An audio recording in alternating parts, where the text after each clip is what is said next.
I want you to hit me as hard as you can.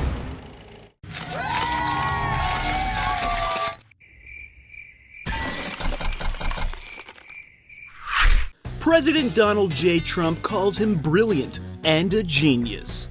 He's an Oscar-nominated actor, an action hero slash villain, comedian, reality show champion, crazy person, and possibly a holy figure. When I think of Gary Busey, there's really only one phrase that comes to mind: lovable insanity. The man who was known for his hard partying ways in the 80s morphed into Hollywood's favorite crazy uncle. And I love it. I think it's great.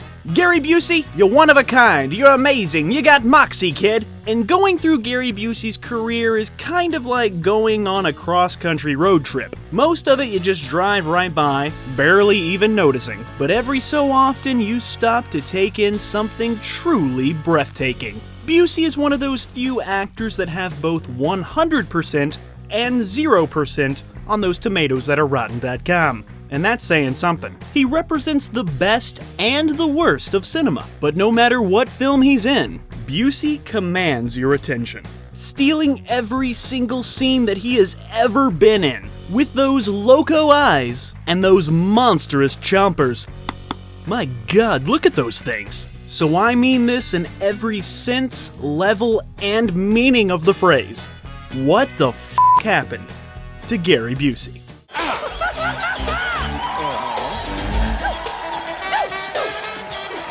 Welcome to the revolution! I recommend that he be given a psychological evaluation before taking over his next assignment. God.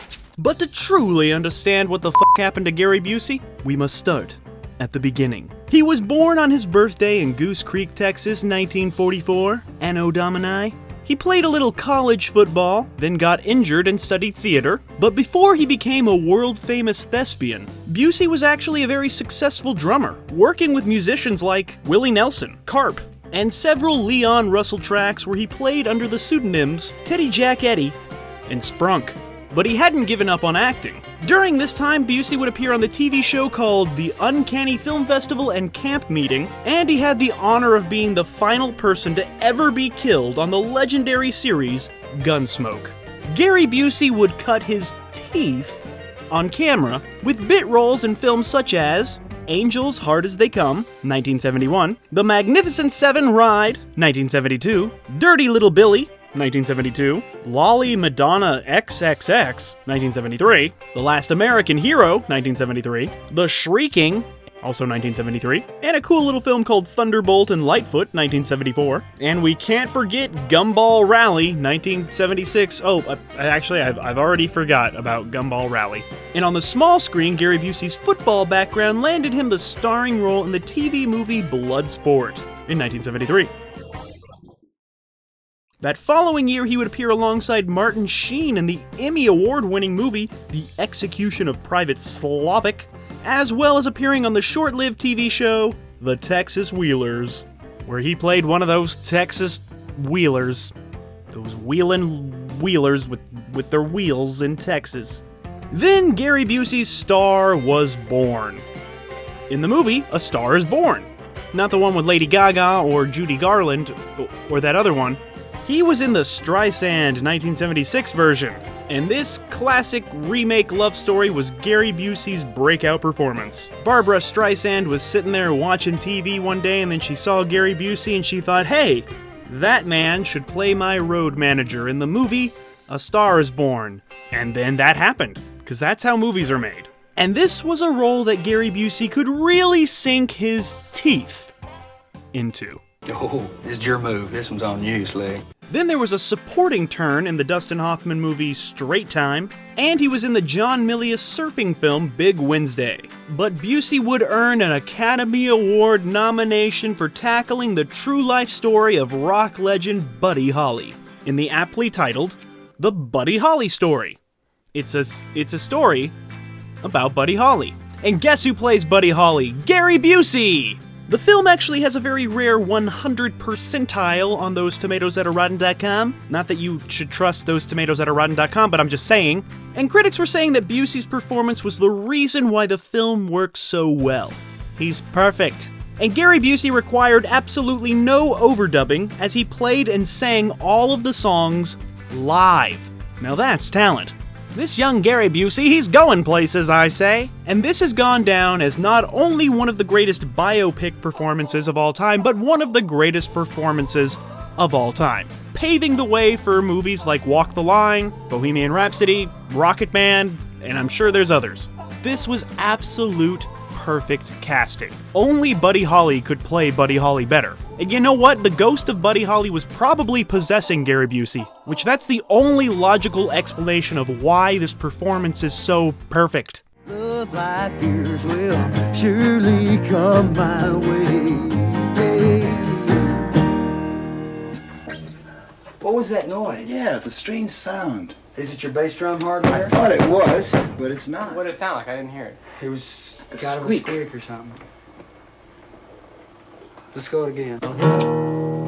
Now we enter those radical 80s as our journey across Busey country continues. And if you look out your window here, you can see such films as a traveling carnival drama called Carney, which co-starred a teenage Jodie Foster, and then he was fooling around in something called Foolin' Around, a film that Busey took instead of Urban Cowboy, a decision he would later regret. Then came the year 1982, and Busey would star alongside Willie Nelson in Barbarossa, a western about two outlaws on the run. The film currently holds a 100 percentile on those tomatoes at rotten.com. Not that you should trust those tomatoes at rotten.com, I'm just saying. And this is Busey's second 100% film in that exclusive club. Then 1983 to 1985 saw Gary Busey starring in a string of interesting but not very financially successful films.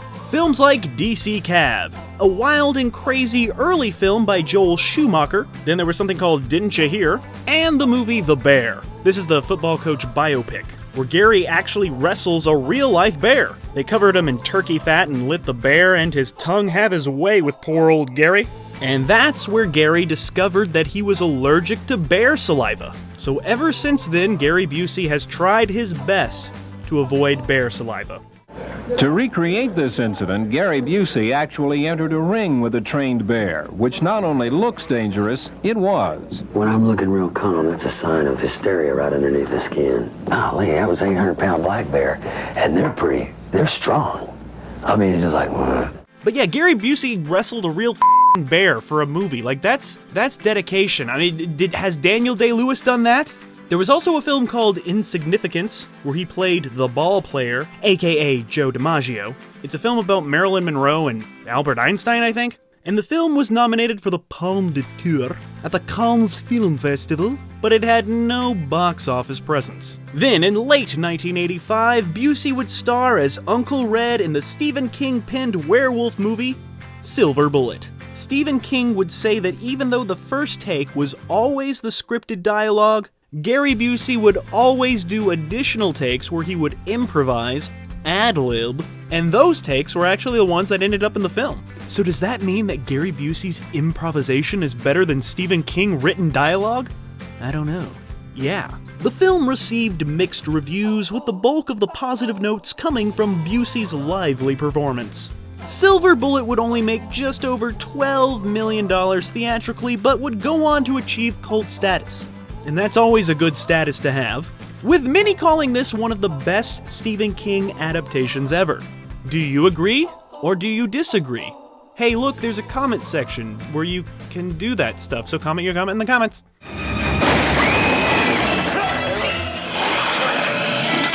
1986 saw Gary Busey starring in the film Let's Get Harry, and the film Eye of the Tiger. Two action movies that if you blink, you'll miss them. In 1987, Gary Busey was in a slump. He had not been a part of any truly zeitgeist-capturing films since his Oscar-nominated performance in The Buddy Holly Story. Knowing that his movie career was failing, Gary Busey asked if he could audition for a role in the movie Lethal Weapon as a truly evil, bad guy.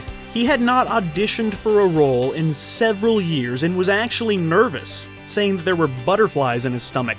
Gary Busey butterflies. The filmmakers were looking for someone big, menacing and crazy enough to be a believable foe against Mel Gibson. And Gary is absolutely terrifying in this awesome flick, stealing all the scenes, every scene, even scenes that he's not even in. That's how good Gary Busey is. Gary Busey has said that working with Mel Gibson, Danny Glover, and director Richard Donner was a blessing, as he is always looking for people to pull the best performances out of him. And that's what those three did. They just yanked an amazing performance right out of Gary. Gary Busey credits Lethal Weapon as reviving his career. Come on, tell me about the shipment! Of course, a revitalization of a career is only as good as the projects you pick. And Busey picked 3 duds in a row: Bulletproof, Age of Piracy, and Hider in the House. Only 5 days after filming wrapped on Hider in the House, Busey was involved in a near-fatal motorcycle accident. On December 4th, 1988, Gary Busey lost control of his bike and slammed headfirst into a curb without the protection of a helmet. Gary Busey claims that he actually passed away after the brain surgery and was taken to a spiritual realm where he was surrounded by angels. He felt trust, love, protection, and happiness that you cannot feel on Earth. The angels gave Gary Busey a choice: go with them or return to his body and continue with his destiny. Busey felt that he wasn't finished on Earth and chose to return to his body. And when he came back, he had messages from these angels, words and definitions that began coming to him without any effort. These definitions eventually became known as Buseyisms. Give Busey any word and he will give you its definition in acronym form within seconds. The word now, N-O-W, no other way. You know what truth actually means, don't you? Taking real understanding to heart. Time out. To ensure measured energy on using time. The doctors did not think he would survive. The injury was so horrific that he pretty much broke open his head. And of course, nobody can explain this better than Gary Busey himself, so take it away, Gary.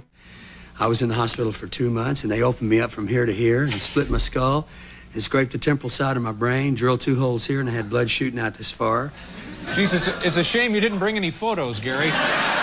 The injury left Gary Busey with permanent brain damage, resulting in an inability to censor himself. And this has resulted in countless videos online of Gary Busey acting erratically on TV and in public. And I'm not exactly sure all of this can be blamed on the injury, but it definitely didn't help his, behavior. Since his accident, Gary Busey has become a vocal spokesperson for the National Head Injury Foundation and has been a strong supporter of helmet laws, something he was actually adamantly opposed to before his accident. But breaking your skull open kinda changes your mind on certain issues, especially helmets. And this accident had a tremendous effect on Gary and his family. And even though the two remain incredibly close to this day, Gary Busey's son, Jake Busey, who's also a very talented actor in his own respect, has said that for many years after the accident, he felt that he had lost his father. And it's hard to tell when his wacky sense of humor ends and his traumatic brain injury begins, which adds a level of mystery and sadness to the legend that is Gary Busey. And after all of that, Gary kept writing. Like within a year, he was back on the bike, which is either very brave or very stupid. I don't know. You pick. They actually opened your skull? Yeah. Now did they, and fill it full of what? Helium? Is that what happened? I see. Yeah. Helium and jelly beans. I can remember everything now. Now, come on, let's get serious. But yes, traumatic head injuries are very serious. And I personally want to thank you, Gary Busey, for choosing to stay here on Earth to continue to brighten our lives with your art. Art like Predator 2. Less than 2 years after that horrific motorcycle accident, Gary Busey was back on the big screen in Predator Dos. That means 2 in another language. The director of Predator Dos really wanted John Lithgow for the role of Keyes, because, John Lithgow is awesome, but producer Joel Silver really pushed for Gary Busey, because, Gary Busey is awesome. and Joel Silver really had a great time working with him on Lethal Weapon. Jake Busey, son of Gary, would play his father's character's son in the 2018 sequel, The Predator, and that father-son connection is actually the only cool thing about that movie. No offense, Shane Black. It's not your fault, it's society's. The film was a commercial and critical failure, only making $57 million worldwide, a far cry from the first film's $100 million take. And yeah, people didn't really like this sequel. But in recent years, the film has become more appreciated as an underrated gem. There's street gang battles with aliens and cocaine and Gary Busey, and Danny Glover is awesome, like Predator 2. Come on! He's on safari. Lions, the tigers, the bears. Oh my. And a big reason why Predator 2 is so great is Gary Busey himself. He's frickin' amazing in this one, and once again, he steals every f***ing scene. Even from The Predator 2. 1991 saw Busey appear in 3 vastly different projects. First was My Heroes Have Always Been Cowboys, and a Dolly Parton TV movie called Wild Texas Wind, where he plays Dolly Parton's alcoholic abusive manager. And last but certainly not least of that year is the now iconic film Point Break, where Busey would play the grumpy FBI agent who introduces Johnny Utah to the world of surfing criminals who rob banks and wear presidential masks and skydive. Gary took young Keanu under his wing and thought of him as a little brother on set. Aw, you guys, that's so adorable. Gary Busey was trying his best to protect young Keanu from the corruption and evils of Hollyweird. So maybe, just maybe, we can thank Gary Busey for helping Keanu stay so cool. And yet again, while surrounded by superstars like Swayze and Keanu, Gary still stole every scene. Listen, you snot-nosed little shit! I was taking shrapnel and K-Sod while you were crapping in your hands and rubbing it on your face! You mad? Yeah, I'm mad! Good and mad! Yeah! What do you want to do about it? Feels good, doesn't it? Like you're still alive, right? Yeah! The film was a critical and commercial success, directed by Catherine Bigelow of all people. She is a great filmmaker. Point Break pulled in $83 million worldwide on a $24 million budget. That means it made money, if you do the math. And this movie was so popular that for some reason they made a remake. I didn't see it because I just know that it sucks. I'm gonna prejudge that film. But yeah, Point Break, it's great. It's like Fast and the Furious, but with surfboards. And I mean that in the best way possible. In 1992, Gary Busey would cameo as himself in the Tim Robbins, Robert Altman, Hollywood satire The Player, but I mean, who wasn't in that movie? He would then play a soldier investigating the murder of his brother in a movie, a TV movie, not that there's anything wrong with that, called Chrome Soldiers. And in another ode to brotherly love, Busey would play a man trying to save his brother's life by agreeing to an art heist in a movie called Canvas. But none of those 1992 movies would compare to this 1992 movie, Under Siege. Busey's turn as the good guy gone bad in this Steven Seagal classic, that's right, I said Steven Seagal classic, was truly amazing. And I know that pretty much everyone on the planet thought that it was impossible to steal scenes from Steven Seagal, but Gary Busey did just that, becoming Gary Busey's second highest grossing film of his career, second only to his next film, The Firm. That's striking an officer! Oh. Come on, that's not striking an officer. That's striking an officer. The Firm received mostly positive reviews, except for a couple nerds that said the book was better. But of course, the book is always better. Like, why would you even say that? And not only is this the highest grossing Gary Busey film ever, it's also the highest grossing John Grisham adaptation ever also, making 270 million buckaroos. Once again, another scene-stealing performance, adding to the string of perfect supporting character actor roles that Gary Busey delivered in the 90s. And he thrived at it. And I personally would like to declare that late 80s, early 90s Gary Busey could possibly be the most reliable supporting character actor ever.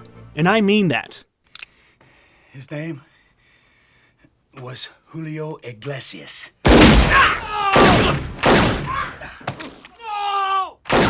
Then came Rookie of the Year! Perhaps wanting to lighten things up a bit, Gary Busey would take a supporting role in this family-friendly baseball movie. Busey would play an aging pitcher who doesn't like that this child is coming in taking his gig, but eventually he warms up to him, becoming a mentor and a potential stepfather. Aw, you guys. The Gary Busey road trip continues along with some forgettable films, like South Beach and Breaking Point, not to be confused with Point Break. Then there was a modern twist on The Most Dangerous Game, but with Ice-T, called Surviving the Game, and a movie called Chasers, which I had no idea that Dennis Hopper directed, and something called Warriors. And if any of you have seen any of these movies, feel free to comment your comment in the comments. Our next stop on this Gary Busey journey is the 1994 Wesley Snipes classic, Drop Zone. The film did okay business with $28 million and was a down-the-middle affair with critics, most appreciating the stunts, but they all said the plot was unrealistic.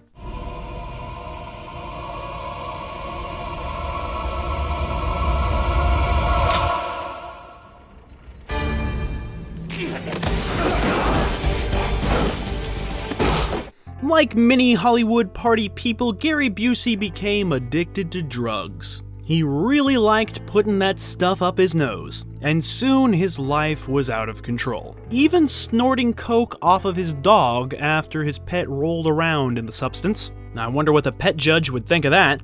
Gary Busey even claims that the devil himself came to his door, dressed as a rodeo clown, and offered him a small box of cocaine with his initials on it. And because it's Gary Busey, I 100% believe that story.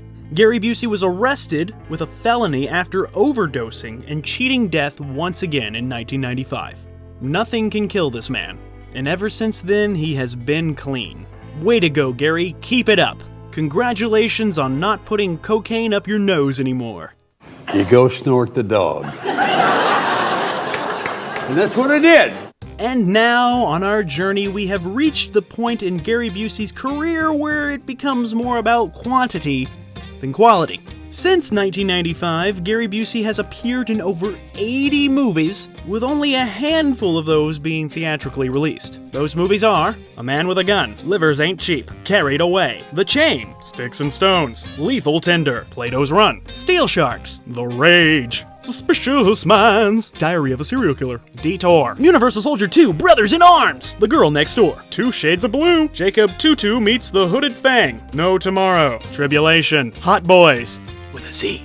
Best Actress, Down and Dirty, G-Men from Hell, Crack in the Floor, Slapshot 2, Breaking the Ice, Sam and Janet, Hooded Angels, On the Edge, Welcome to Ibzia, Frost, Portrait of a Vampire, Ghost Rock, Scorched, The Shadowlands, The Prize Fighter, Motocross Kids, Fallacy, If Love Hadn't Left Me Lonely, A Sight for Sore Eyes, Latin Dragon, El Padrino, Border Blues, Shade of Pale, Buckaroo, Chasing Ghosts, The Ginger Dead Man, No Rules, Cloud 9, Descansos, Valley of the Wolves, Iraq, Dr. Dolittle 3, Shut Up and Shoot, The Hard Easy, Succubus, Hellbent, Man-Eater, Lady Samurai, National Lampoon, Stoned Age, aka Homo Erectus, Blitzini Boy, Beyond the Ring, Hallettsville, Guido, Piranha 3, Double D, Lizzie, Matt's Chance, Bounty Killer, Confessions of a Womanizer, Behaving Badly, Mansion of Blood, Bikini Motel Academy, Candyland,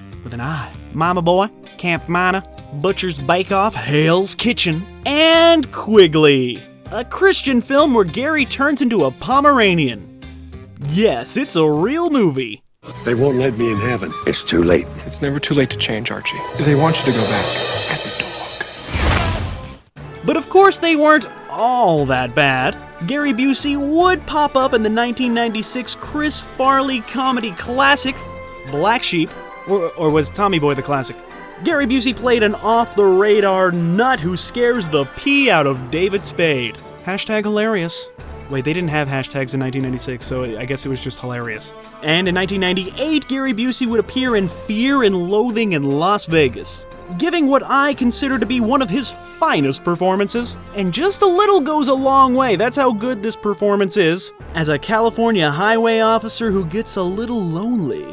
Also, in the year 1998, Anno Domini, Busey would appear alongside Kurt Russell in Paul Thomas Anderson's Soldier, Paul W.S. Anderson's Soldier. Both films failed to light up the box office, earning less than $15 million each, whereas Fear and Loathing in Las Vegas has actually gone down to become a major cult classic. Soldier has become mostly forgotten, because I forgot about it, and I know I watched it, just didn't stick in the old noggin. And around this time, Gary Busey was going through more personal troubles. He had a plum-sized brain tumor removed through his nose, cheating death once again. Nothing can kill Gary Busey, oh my god.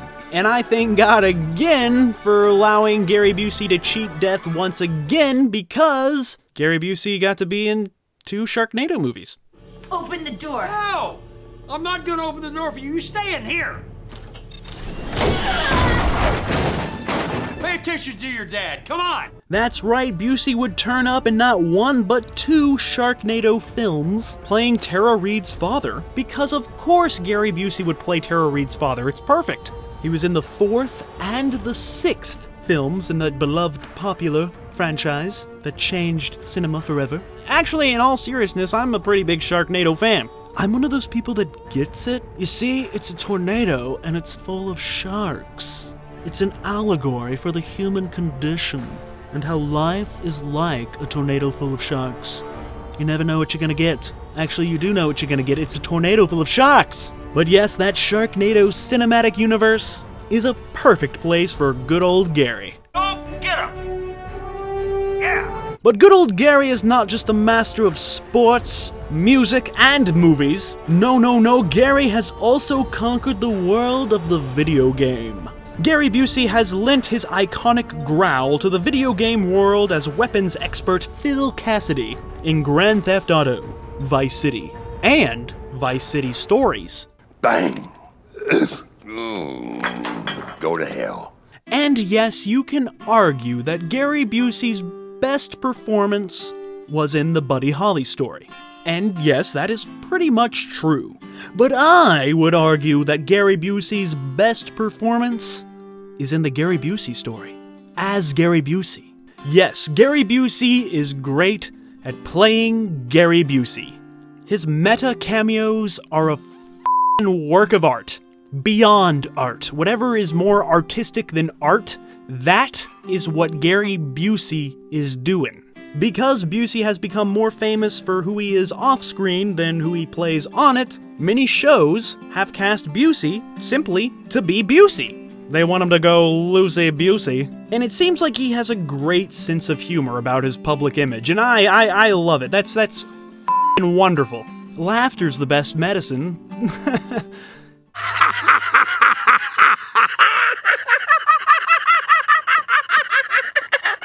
But yes, Gary Busey has voiced himself on The Simpsons, American Dad, and Family Guy. How am I doing today, Gary Busey? You're doing great. Good. Then I'll keep it up. He also showed up on Entourage, and in 2006 he popped up in an episode of Scrubs. Even the video game Hitman would cast Gary Busey as himself. Oh, and we can't forget that he appeared on several episodes of Impractical Jokers, where his lovable insanity was on full display.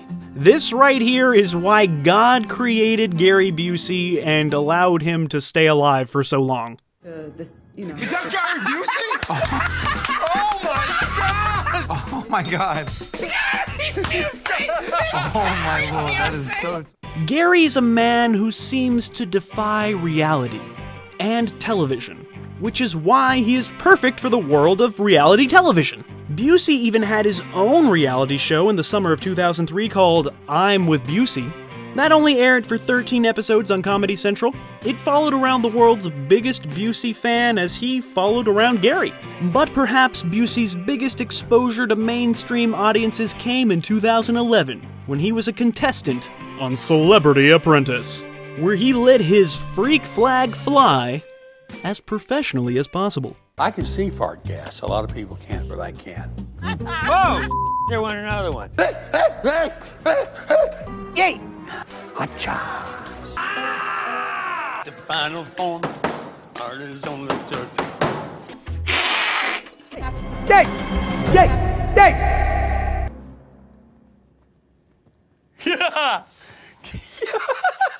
In 2014, Busey won. That's right, he was the champion of the UK's Celebrity Big Brother.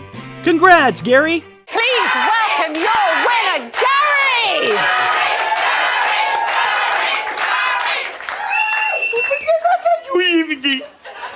And he participated on Dancing with the Stars in 2015, and he did not win. I'm so sorry for your loss, Gary. In 2017, he co-hosted American MC, Motorcycle Club, where he was arrested on camera. And just last year, in the year 2020, Gary Busey starred in his own courtroom show where he presided over pet-related disputes in Gary Busey, Pet Judge. Pet Justice! Gary Busey, Pet Judge. It is these appearances where Gary Busey is simply being Gary Busey that truly sums up why, after all these years, we still love Mr. Busey. The man can take a verbal assault from Meatloaf and keep his cool, and then 5 minutes later say the craziest, most outlandish thing, and you can only just sit back and watch and smile and say, ha, yep, that's Gary.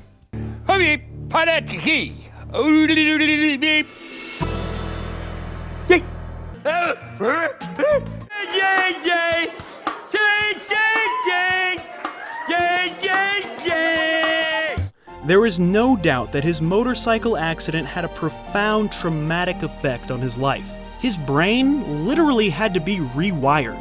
Busey has faced his fair share of hurdles, from the motorcycle accident to his cocaine addiction to battling cancer, and I'm sure there's a lot of stuff that we don't even know about. But through it all, he never lost the joy in his life, something that he directly attributes to his Christian faith. That's the one with Jesus. Sadly, Gary Busey never reached the same professional heights as his early Oscar-nominated success. But he was able to pivot from being a lovable leading man in the Buddy Holly story to a psychotic character actor in Lethal Weapon, and then finally into the role that has played to great success. Gary Busey himself, playing himself. His acting made him famous, but simply being Gary Busey made him a star. And he seems to be enjoying every second of it. Art is just the free-flowing nature of how you feel when you're creating the art.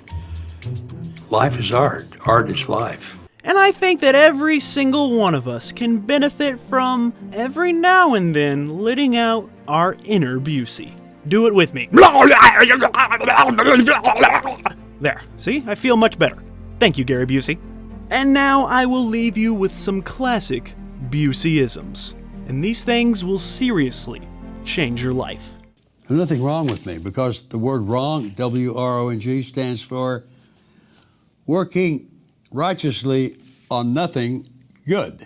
Relying on magnificent and necessary compatible energy spells romance. F-A-R-T stands for feeling erectile transmission. Like clown, that came to me the other day. C-L-O-W-N stands for creating laughter on Wednesday nights. Gary Busey even makes acronyms fun, which makes this show itself a Buseyism. WTF. What the f***? Thanks, Gary. We love ya! Thank you for watching our show. If you like what you see, please subscribe to our JoBlo Videos channel. Tell your friends who like this sort of content, and turn on the bell to receive notifications for all our latest videos. We're an independent company, and we appreciate all your support.